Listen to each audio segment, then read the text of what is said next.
नमस्कार दोस्तों। दोस्तों, 5 ऐसे कारण संकेत दे रहे हैं कि नरेंद्र मोदी अपना तीसरा कार्यकाल पूरा नहीं कर पाएंगे। दोस्तों, तीसरे कार्यकाल के 5 साल पूरे उनके नहीं हो पाएंगे, ये संकेत मिलता है 5 कारणों से, जिनकी मैं चर्चा करने वाला हूँ। ऐसा क्यों कह रहे हैं दोस्तों? इसका एक अंदाजा लगाया जा रहा है कि ये 5 कारण ऐसे हैं जिससे हो सकता है कि आने वाले एक समय के अंदर, 1 या 1.5 साल के अंदर ही जो है, मोदी की जो प्रधानमंत्री की जो कुर्सी है उस पर कोई और आकर बैठे। दोस्तों, सत्ता परिवर्तन का ये जो संकेत देती हुई जो चीजें दिखाई देती हैं, उसमें सबसे अहम हो जाता है नरेंद्र मोदी का नाम। क्योंकि नरेंद्र मोदी अगर पीएम की कुर्सी छोड़ेंगे दोस्तों, तो उसमें 5 कारणों का बेहद ही गहरा, आप देखिए, जो है वो संकेत दिखाई देगा। सबसे पहला दोस्तों संकेत ये है कि नरेंद्र मोदी ने ही बीजेपी के अंदर ये एक जो है लक्ष्मण रेखा खींच दी थी कि जो भी 75 साल के ऊपर होगा उसको उसकी सेवा से जो है मुक्त किया जाना चाहिए। तो जब ऐसी आप आशंका बना देते हैं कि एक आप लाइन खींच देते हैं कि इस उम्र के बाद जो है आदमी का रिटायर हो जाना सही है, तो वो जो डेडलाइन है वो है 75 साल की। और जैसा आप जानते हैं कि इस साल के सितंबर में, जैसा बताया जाता है उनकी डेट ऑफ बर्थ है, वो भी 75 साल के पूरे हो जाएंगे। तो यक्ष प्रश्न यहाँ पर ये खड़ा होगा कि जो नियम वो दूसरों के लिए बनाते हैं, क्या वो नियम उनके ऊपर लागू होंगे या नहीं। अगर लागू होंगे तो जाहिर सी बात है कि उनको अपनी प्रधानमंत्री की कुर्सी छोड़नी पड़ेगी। तो पहला कारण तो दोस्तों ये हो गया। दूसरा कारण जो संकेत देता है कि नरेंद्र मोदी हो सकता है 1 या 1.5 साल के अंदर प्रधानमंत्री की कुर्सी उनको छोड़नी पड़े, वो है दोस्तों उनकी गिरती लोकप्रियता। और दोस्तों, गिरती हुई लोकप्रियता, ये बीजेपी को अच्छे से पता है कि नरेंद्र मोदी के अंदर जो पहले धार थी, जो लोकप्रियता आज से तकरीबन 4 साल 5 साल पहले दिखाई देती थी, वो अब नहीं है। लोगों के अंदर गुस्सा बढ़ रहा है, नाराजगी बढ़ रही है। कारण कारण ये है कि उनके जो बताए हुए वादे थे, चाहे वो रोजगार के ऊपर हुए, बेरोजगारी को लेकर वो जो बातें कहते थे, वो फेल होती हुई दिखाई दे रही है। जो वो काला धन को लेकर डायलॉग बाजी करते थे, वो फेल होती हुई दिख रही है। जो महंगाई को लेकर उन्होंने नारे दिए थे, बहुत हुई महंगाई की मार, अब की बार मोदी सरकार, तो महंगाई की अब बात खत्म हो गई।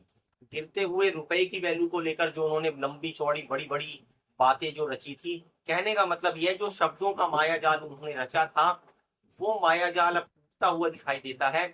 और यही कारण है कि उनकी लोकप्रियता जो है वो धीरे धीरे पाताल लोक में जानी शुरू हो गई है।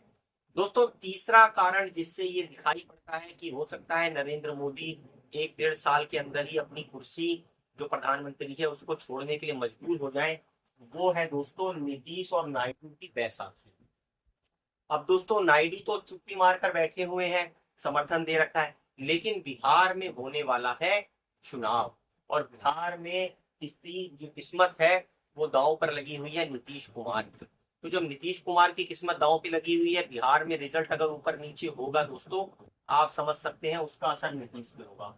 और जब नीतीश के ऊपर असर होगा, तो फिर उसका असर जाहिर सी बात है जो एनडीए गठबंधन है उसके ऊपर भी हो सकता है। और ऐसा हो सकता है कि इन दोनों में से कोई एक भी बैसाखी किसी भी कारण से अगर हिली, तो उससे जो नरेंद्र मोदी की जो प्रधानमंत्री की कुर्सी है वो हिल जाएगी। ये तीसरा कारण बहुत ही ज्यादा चिंताजनक है इस बार नरेंद्र मोदी की सत्ता के लिए। दोस्तों, चौथी जो चीज है नरेंद्र मोदी को जो हटा सकती है उनकी प्रधानमंत्री की कुर्सी से आने वाले कुछ समय के अंदर, वो है संघ की बहुत बड़ी नाराजगी। क्योंकि दोस्तों, हम सभी जानते हैं कि किस तरह से जो सत्ता का नशा है वो सर पर चढ़कर बोलता है। और जब आदमी सत्ता पे काबिज हो जाता है तो उसको लगता है कि मैं ही सर्वे सर्वा हूं, मेरे आगे और कोई कुछ नहीं है। उसके हमने बयानों में जो उदाहरण देखे कि किस तरह से खुद को नॉन बायोलॉजिकल बताया गया, खुद को ये बताया गया कि जो है मैं जो करता हूँ वो सबसे बेहतर है। और कहने का मतलब ये है, किसी के प्रति कोई जवाबदेही नहीं, सिर्फ अपनी ही आत्ममुक्ता में जीवन को जिया और सत्ता को होगा।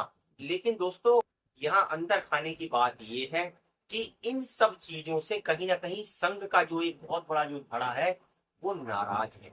तो जब संघ की नाराजगी होगी तो आप कितने समय तक जो है संघ को नाराज करके बीजेपी में ऊपर आप बैठ पाएंगे। यही संघ की नाराजगी है कि अभी तक बीजेपी अपना अध्यक्ष नहीं चुन पा रही है। और दोस्तों ये खतरे की घंटी है। आप देखिए ये नाराजगी ही कहीं ना कहीं मोदी की कुर्सी जाने का कारण भी बन सकती है। पांचवा कारण दोस्तों जो है वो नंबर 2 की लड़ाई। अब मोदी तो, क्योंकि दोस्तों ऐसा तो है नहीं कि मोदी जो है वो लगातार ही राज करते रहेंगे। भाई आज नहीं तो कल उनसे जनता का मोह भंग हो ही रहा है। ये बीजेपी को भी समझ में आ रहा है, ये संघ को भी समझ में आ रहा है। तो नंबर 2 पर किसको बिठाया जाए, इसकी जंग शुरू हो रखी है। अब एक तरफ तो मोदी के बाद योगी का नारा है, वहीं दूसरी तरफ अंदर खाने ये भी खबर है कि दूसरी पोजीशन पर योगी और अमित शाह की अंदर की कलह चल रही है। दोस्तों दोनों एक दूसरे को नापसंद करते हैं, जिस तरह की खबरें मीडिया के अंदर आती हैं। और वहां पर ये बहुत बड़ी चिंता पैदा करता है कि जब 2 नंबर की कुर्सी ही अधर में है दोस्तों, तो फिर इसका मतलब ये है कि भाई मोदी के बाद किसको बिठाएंगे, क्या होगा। कहने का मतलब ये है सनम तो डूबेंगे, हम तो डूबेंगे, सनम को भी नहीं डूबेंगे। वो सिचुएशन क्रिएट हो रही है। तो इससे बचने के लिए समय रहते जो है मोदी को कुर्सी से हटाकर किसी उत्तराधिकारी को उनकी कुर्सी पर बिठा देना बहुत जरूरी है। ये बीजेपी भी समझती है और ये संघ भी समझता है। तो दोस्तों उसके साथ साथ एक और बहुत बड़ा कारण है जो खतरे की घंटी बजा सकता है कभी भी इस तीसरे कार्यकाल के अंदर, वो है किसी भी जन आंदोलन का खतरा। दोस्तों ये एक ऐसी चीज है क्योंकि महंगाई बेतहाशा बढ़ रखी है, आर्थिक तंगी भारत के अंदर अच्छी खासी आ रखी है, रुपया गिर रहा है, सोने के दाम लगातार बढ़ रहे हैं।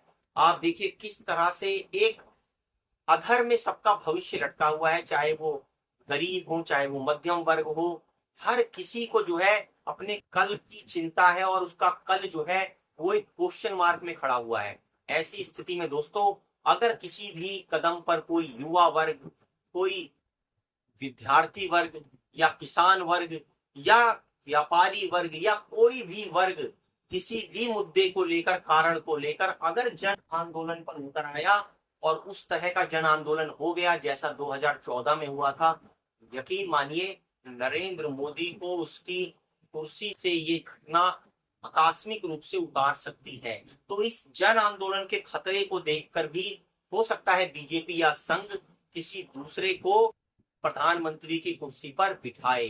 दोस्तों आप कमेंट कर हमें जरूर बताइए कि आपको क्या लगता है नरेंद्र मोदी की कुर्सी और कितने दिन तक बच पाएगी अगर इसी नीतियों पर वो चलते रहे। दोस्तों हमारे वीडियो को लाइक और सब्सक्राइब जरूर कीजिए।